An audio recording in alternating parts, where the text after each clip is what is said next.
The weather of 2012 will affect many people well into 2013. There were some hugely damaging disasters.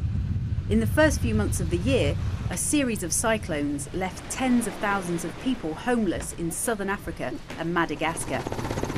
In August, 2 earthquakes destroyed buildings and killed more than 300 people in Iran.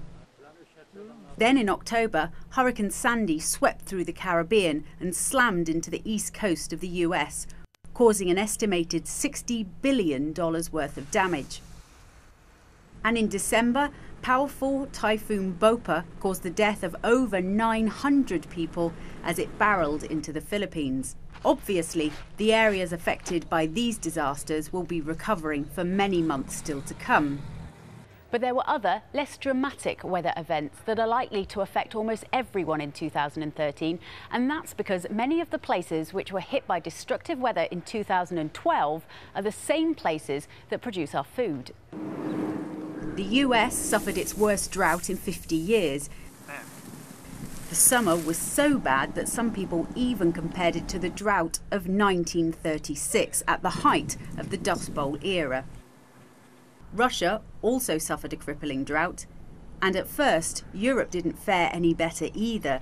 During the first few months of 2012, there was precious little rain across the continent.